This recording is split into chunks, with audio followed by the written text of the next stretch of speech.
Hello friends, welcome back to our channel FinStock. Today we are discussing yet another stock. The name of the stock is Granules India Limited. Granules India Limited and its subsidiaries are preliminarily involved in the manufacturing and selling of active pharma ingredients, pharmaceutical formulation intermediates and finished doses. So ये pharmaceutical sector में काम करने वाली company है granules India और ये pharmaceutical sector में pharma ingredients बेचती है। इसके बाद फार्मूलेशन के इंटरमीडिएट्स प्रोडक्ट्स जो रहते हैं फाइनल प्रोडक्ट वो बेचती है और फिनिश डोसेस भी बना के बेचती है।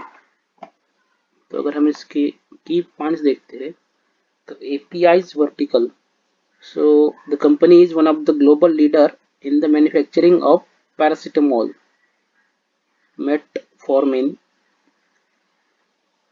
guaifenesin and methacarbamol. It completed expansion of API manufacturing capacities of paracetamol, metformin and guaifenesin in financial year 20।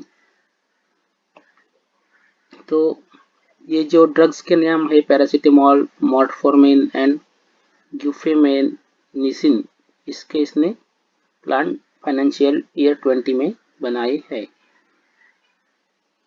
इसके साथ एपीआई वर्टिकल अगर देखते हैं, the company was a pioneer in API production in 1990s। Today it is one of the largest PFI producer in India and over time has been successful in building batch capability of 6 tons। यानी 6 ton की एक batch बना सकती है। 6 ton की batch जो रहती है वो बहुत बड़ी होती है फार्मा कंपनी के लिए। फिनिश डोसेज वर्टिकल में अगर देखते हैं, under this vertical the company manufactures caplets, tablets as well as press fits capsules in bulk, blister packs and bottles। During financial year 20, the company strengthened its competitive advantage by providing bilayered tablets, rapid release tablets and extended release tablets। तो देखते हैं इसका profile. Market capitalization of the company is 7657 crore, so it is a small cap company with current market price of 308, 50-week high is 362 and low is 227। Book value is 104, so price to book ratio is 2.96। PE is 18.2 versus industry average is 23.7। Profit growth negative में है। Operating profit margin 18.5%, एक अच्छा profit margin है। So let us see in graph we can have stock is trading over 50-day moving average as well as 200-day moving average।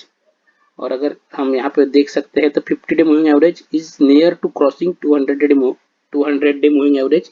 So ये एक अच्छी बात होती है जब 50-day moving average नीचे से क्रॉस करके ऊपर जाता है 200-day moving average के, तो स्टॉक एक अच्छा मूव दिखा सकता है। अगर आप देखेंगे तो यहाँ पे ये जो है नीचे से जैसे क्रॉस किया 200-day मूविंग एवरेज, तो एक अच्छा मूव स्टॉक में आया था। सो ऐसा हो सकता है कि यहाँ पे भी अगर ये क्रॉस करके जाता है ऊपर तो एक अच्छा मूव स्टॉक में आ सकता है। प्रोज एंड कॉन्स देखते हैं। Company has delivered good profit growth of 20.5% CAGR over the past 5 years। Company's median sales growth is 16.4% of the last 5 years। And cons में company might be capitalising its interest cost. अगर हम इसका profit and loss देखते हैं तो 2011 से लेके 2020 तक हमें मिल रहा है डेटा। 21 करोड़ से प्रॉफिट बढ़ के 413 करोड़, ऑलमोस्ट 20 टाइम्स प्रॉफिट बढ़ा है 10 सालों में, which is a very good profit growth. Compounded sales growth अगर देखते हैं तो 17% है। प्रॉफिट ग्रोथ नेगेटिव में है एंड पिछले साल से ये साल प्रॉफिट थोड़ा कम ग्रो हुआ है। CAGR -7%, क्योंकि स्टॉक एक रेंज में मूव हो रहा है लास्ट 1 ईयर से, इसके लिए ये नेगेटिव में है।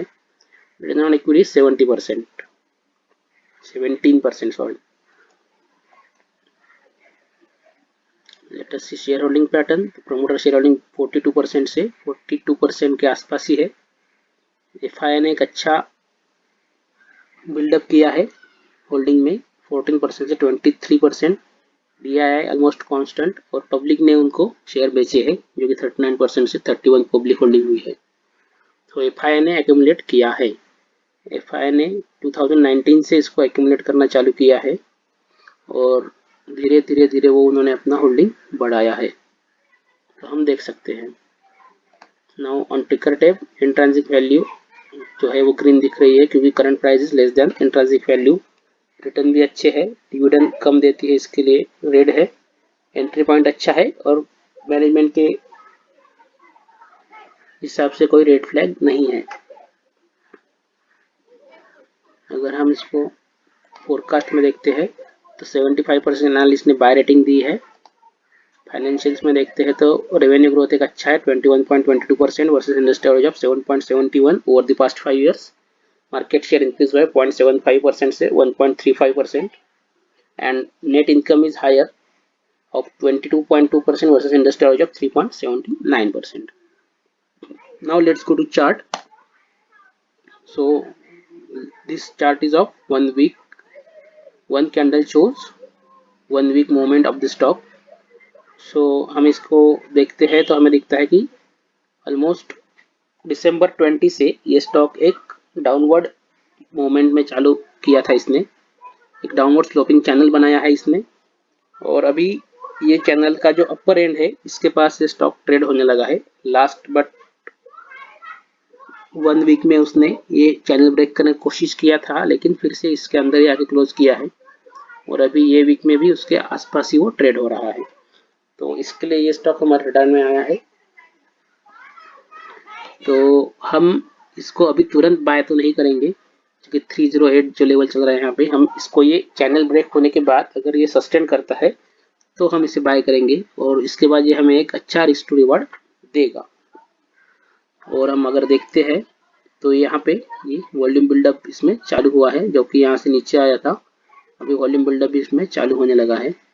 तो चांसेस है कि ये ऊपर जाएगा, लेकिन अगर आप देखते हैं तो RSI 60 को रेजिस्ट कर रहा है। तो RSI भी 60 के ऊपर जाता है तो ये स्टॉक एक अच्छा मोमेंट ऊपर के साइड हमें दे सकता है।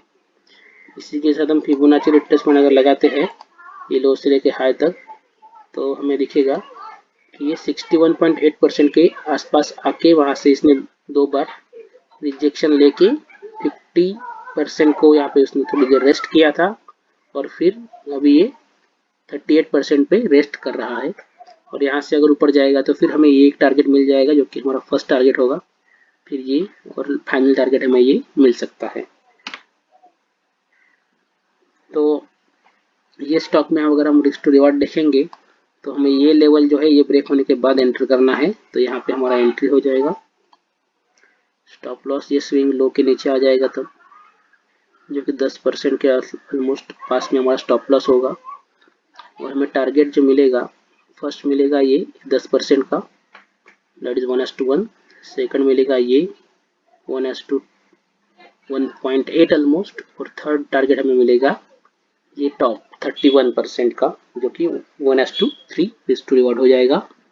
और जैसे स्टॉक हमने बाय करने के बाद अगर ऊपर जाने लगता है तो हम स्टॉप लॉस ट्रेल करते जाएंगे और प्रॉफिट बुकिंग भी हमें करते जाना है अगर ये टारगेट्स आते हैं तो।